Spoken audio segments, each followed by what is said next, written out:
आज रूबी की आंख जरा देर से खुली, लेकिन जब वह सोकर उठी तब उसने एक अजीब सी बेचैनी महसूस की थी।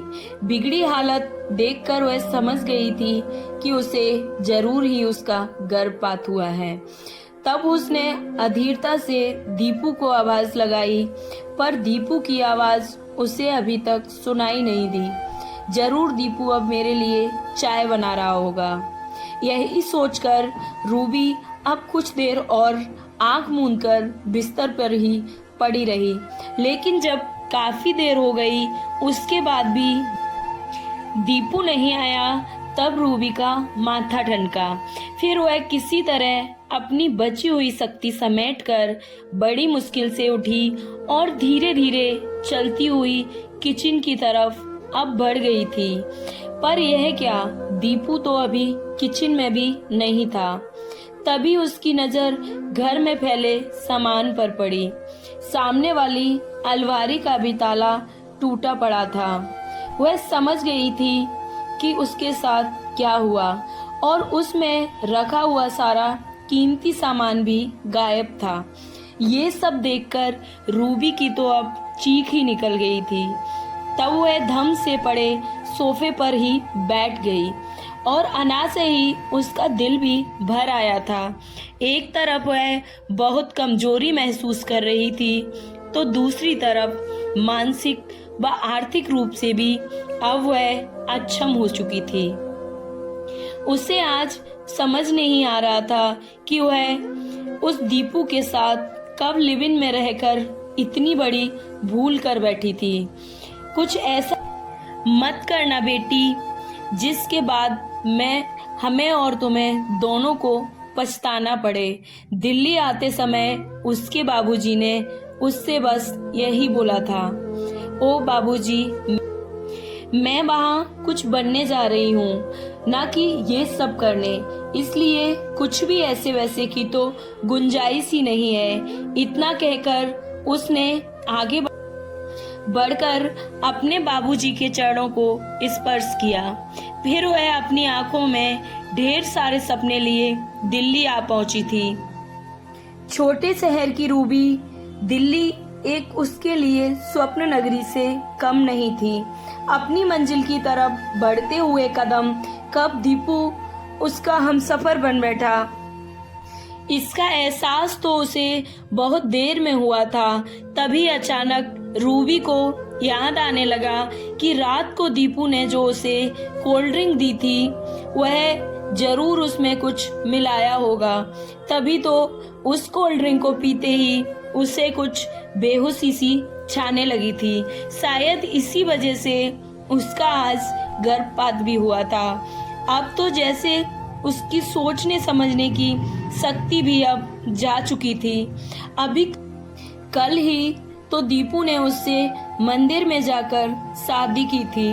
वैसे यह बात नहीं थी कि रूबी ने यह निर्णय बहुत जल्दबाजी में लिया था, बल्कि वह लगातार 2 साल तक दीपू के साथ लिव इन रिलेशनशिप में रहने के बाद ही उसने यह निर्णय लिया था।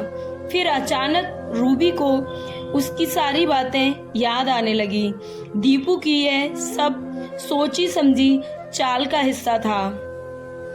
2 महीने का गर्भ है मुझे, अब तो शादी कर लो ना मुझसे। रूबी जब दीपू से यह बोली तो वह खुश होने के बजाय उल्टा उस पर ही बरस पड़ा था। पता नहीं तुम आजकल लड़कियों को हो क्या गया है, पता नहीं क्या होता जा रहा है। सरकार गर्भ निरोध के नित नए तरीकों पर लाखों रुपए बर्बाद कर रही है, पर तुम लोगों के कानों पर तो जूं ही नहीं रेंगती। मैं तो मस्त मौला हूँ, पर तुम तो इन सब चीजों का ध्यान रख सकती हो। दीपू अचानक से आक्रामक हो गया। ये सब सुनकर रूबी का मुंह उतर गया था। फिर वह रुआसी सी अपने कमरे की तरफ बढ़ गई थी। थोड़ी देर रोने के बाद उसका मन हल्का हुआ।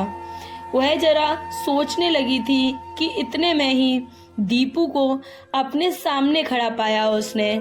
उसके हाथ में एक ट्रे थी जिसमें कॉफी के 2 मग और रूबी के मनपसंद सैंडविच थे। लो जाने मन, अब गुस्सा थूको और नाश्ता कर लो।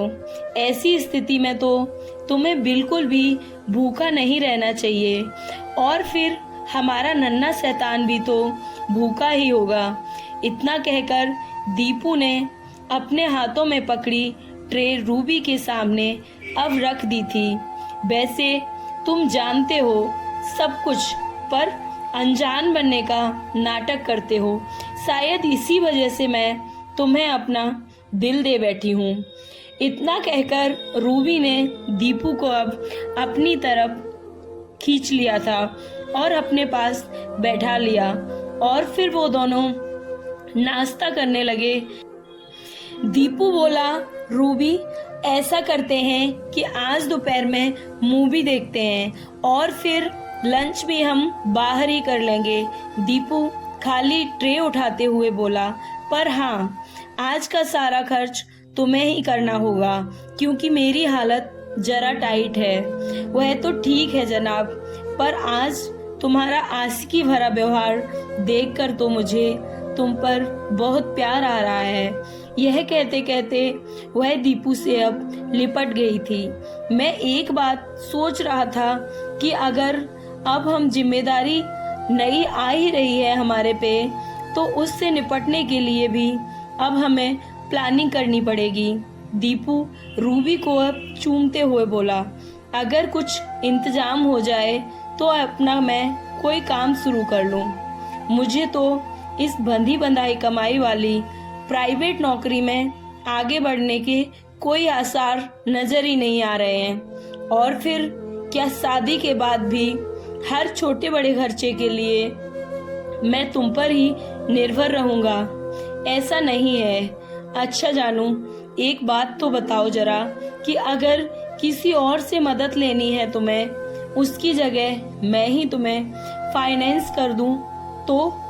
वाह, इससे बढ़िया तो कोई बात ही नहीं हो सकती।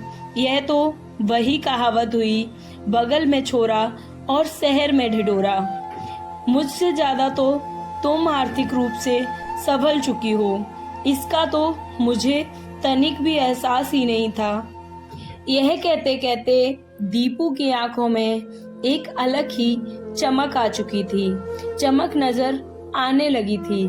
फिर उसने अचानक से रूबी को अपनी ओर खींच लिया और बड़े ही प्यार भरे स्वर में बोला, हाँ, मैं भी तो यही सोच रहा था कि तुम शायद अपने किसी परिचित या सहकर्मी से मदद लोगी, या तुम्हारे पास तो गड़ा हुआ धन है। मेरी छुपी रिश्तों हो तुम तो। जनाब, अब जरा अपनी सोच को भी ब्रेक लगाइए, रूबी ने बोला, और ध्यान से मेरी बातों को सुनिए। रूबी हंसते हुए बोली, मेरे पास गड़ा हुआ धन नहीं है, नहीं, बल्कि खून पसीने की कमाई है मेरी। वह पैसों की बचत है जिसकी मैंने अब एफडी कराई हुई है। अब तक मैंने इस बारे में तुम्हें नहीं बताया था, पर जब हम दोनों एक होने जा रहे हैं तो भला अब कैसा छुपाओ? अब छुपाने का भी कोई मतलब नहीं है। ओ मेरी प्यारी रूबी। इतना कहकर दीपू ने एक प्यारा सा चुम्बन रूबी के गाल पर कर दिया था, और वो अब खुशी खुशी अपने आगे की प्लानिंग में लग गए थे। फिर वे दोनों अपने प्यार की खुमारी में डूबे और पिक्चर हॉल की तरफ बढ़ गए थे। पहले उन्होंने मस्त मूवी का मजा लिया और फिर एक बढ़िया से रेस्टोरेंट में लजीज खाना भी खाया।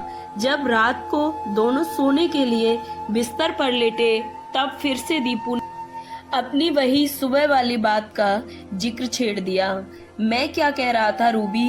दीपू जरूरत से ज्यादा अपने स्वभाव में नम्र और मिठास करते हुए बोला, कल सोमवार है और तुम ऑफिस जाने से पहले बैंक से पैसे निकालकर मुझे दे देना। पैसे हाथ में होंगे तो आगे की प्लानिंग और आसान हो जाएगी। फिर दीपू रूबी के गालों में हाथ फेरते हुए बोला, वह तो ठीक है जान।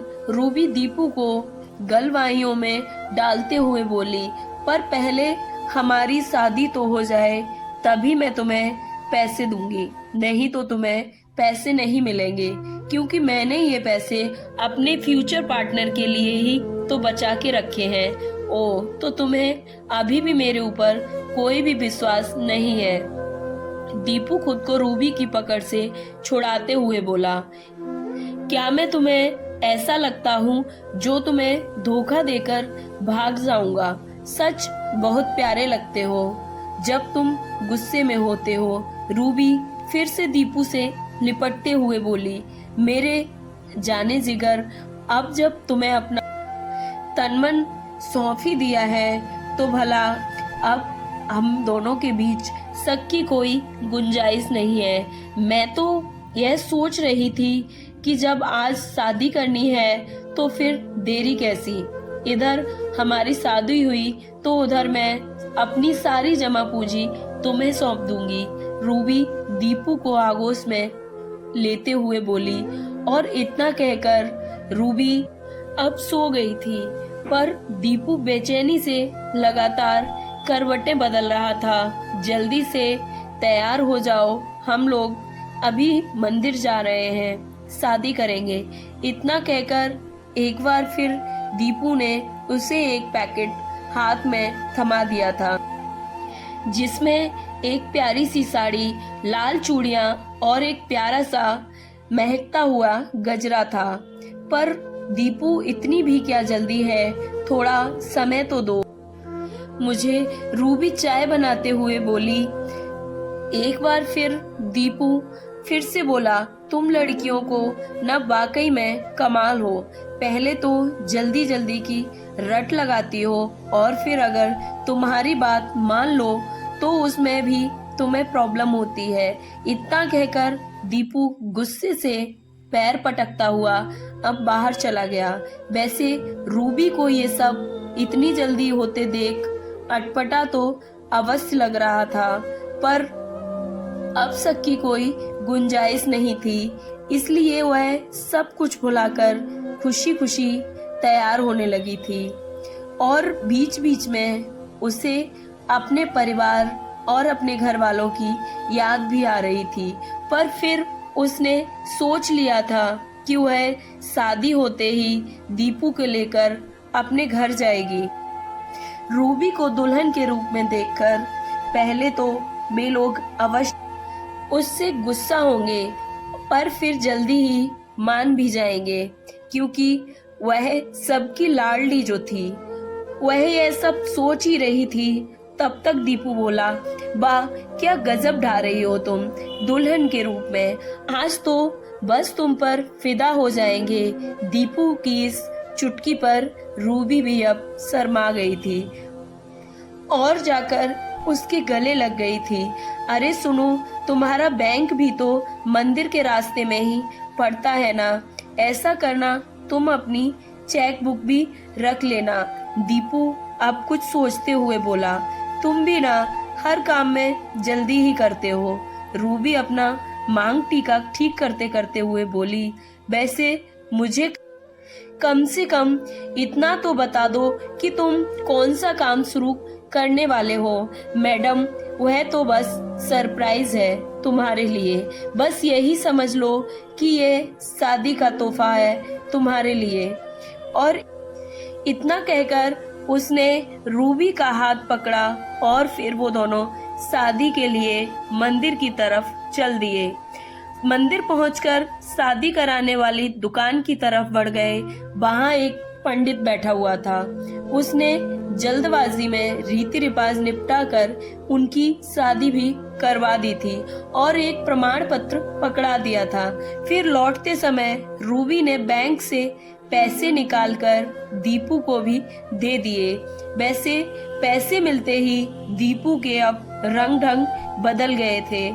इसका एक एहसास तो रूबी को भी जरूर हुआ था, पर फिर उसने सोचा कि ये सब उसका वहम है और यही सोचकर वह आगे बढ़ने में ही अपनी और दीपू की भलाई समझी। रूबी कपड़े चेंज करके अभी लेटी ही थी, तभी दीपू आ गया। यह क्या जाने मन आज तो सेलिब्रेशन की रात है और तुम इतनी सुस्त सी हो, क्यों लेटी हो? That not fair my love. इतना कहकर उसने विदेशी शराब के 2 ग्लासों में उड़ेल दी थी। वैसे तो रूबी थकी होने के कारण अभी कुछ आराम करना चाहती थी, सोना चाहती थी, पर वह दीपू को अब परेशान भी तो नहीं देख सकती थी। फिर वह तुरंत उठी और दीपू के पास जाकर बैठ गई थी। चीयर्स कहकर इधर दोनों ने ग्लास आपस में टकराए तो उधर एक अजीब सा उम्बाद सा छा गया था रूबी पे। और रूबी फिर थोड़ी देर बाद अब उसकी आंख भारी होने लगी थी और वह सो गई थी। अब जब उसकी आंख खुली तो दीपू का सारा सच उसके सामने आ गया था। अभी वह इसी ख्वाबों में थी कि वह क्या करे और क्या ना करे। तभी उसके मोबाइल पर उसकी सहेली सौम्या का फोन आता है। क्या यार, 2 दिन से ऑफिस क्यों नहीं आ रही हो? सौम्या हंसते हुए बोली, कुछ नहीं यार, तू बस ऐसे ही, मैं थोड़ा बिजी थी। तो क्या मैं बाद में कॉल करती हूँ? सौम्या ने चुटकी ली। ऐसा कुछ नहीं है यार, बस इतना कहकर अब रूबी जोरों से रोने लगी थी। तू रो मत, मैं अभी आती हूँ। फिर चितातुर होकर सौम्या सारा काम बीच में ही छोड़कर रूबी के पास पहुंच गई थी। रूबी की इतनी बुरी हालत देखकर सौम्या भी सकते में आ गई थी। फिर रूबी ने भारी मन से सौम्या को सब कुछ बता दिया। मैं तो पहले ही तुझे समझाती रही कि मत पड़ इस सब लिव इन के चक्कर में, पर तब तो तू मानने को तैयार नहीं थी। मैडम पर इसका भूत जो सवार था। लिव इन एक कच्चा रिश्ता होता है जो किसी को भी सुख नहीं देता। सौम्या गुस्से में बोली और बस बोले ही जा रही थी। मैं तो आत्महत्या करके अपना जीवन ही समाप्त कर दूंगी, रूबी ने कहा। आखिर किस मुंह से मैं सामना करूंगी अपने परिवार वालों का, अपने घर वालों का? इतना कहकर रूबी फिर से अब रोने लगी थी। आत्महत्या के बारे में तो तू सोचना भी मत, यह कहकर सौम्या अब रूबी को समझाने लगी। देख रूबी, अब तक तो तूने जो कुछ गलत किया सो किया, पर अब जरा संभल जा। रही बात तेरे परिवार वालों की, तो यह बात वो समझ लेंगे।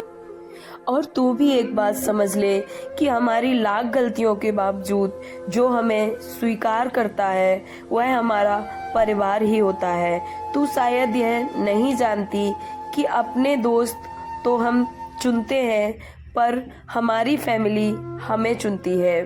शुरू में तो तेरे परिवार वाले तेरे शुभ चिंतक होने के नाते तुझे अवश्य ही डांटेंगे, लेकिन फिर तुझे खुले मन से स्वीकार भी कर लेंगे। और रही बात आत्महत्या करने की, तो वह तो दीपू को करनी चाहिए। तूने तो उससे सच्चा प्यार किया था, उसे सच्चे दिल से चाहा था, पर तुझे वही दगा दे गया, वही दगाबाज निकला जो तुझे आर्थिक, मानसिक व शारीरिक स्तर पर धोखा देकर चंपत हो गया। वह सातिर तो तेरे पैसों पर ऐश कर रहा होगा और तू यहाँ रो रो कर बेहाल हो रही है। फिर सौम्या ने उसके आंसू पोंछे और उसे अपनी कार में बिठाकर डॉक्टर के पास ले गई। डॉक्टर ने पहले रूबी का चेकअप किया और थोड़े से उपचार के बाद अब उसे कुछ दवाएं लिख दी थी, जिनसे रूबी को अब बहुत आराम मिल चुका था। इसी बीच सौम्या ने रूबी द्वारा बताए गए नंबर पर उसके घर वालों को भी फोन कर दिया था और फोन करके उन्हें सारी बात बता भी दी थी। फिर क्या था, शाम होते ही रूबी के घर वाले उसके पास पहुंच गए थे। रूबी की मनोदशा उसकी माँ ने तुरंत भांप ली थी और उसे अपने प्यार भरे आंचल में समेट लिया था। पर रूबी की इन गलतियों पर उसके बाबूजी ने उसे बहुत डांटा। फिर इस बात का जब उन्हें एहसास हुआ कि रूबी को अपनी गलतियों का एहसास हो चुका है, उन्होंने भी अब रूबी को माफ कर दिया था और रूबी अपने घर वालों के साथ अपने घर के लिए चली गई थी। सौम्या उसकी कार को जाते हुए तब तक देखती रही जब तक कार उसकी आंखों से ओझल नहीं हो गई। एक तरफ जहां उसे अपनी सहेली से बिछड़ने का बहुत दुख हो रहा था, वहीं दूसरी तरफ उसे इस बात की बेहद खुशी थी कि चाहे देर से ही सही उसकी सहेली अब उस लिव इन रिलेशनशिप के मकड़ जाल से बाहर निकलने में सफल हो गई थी, जिसे उसने अपनी नासमझी से अपने इर्द गिर्द बुना था। स्टोरी अच्छी लगी हो तो प्लीज लाइक एंड सब्सक्राइब। जय श्री कृष्णा।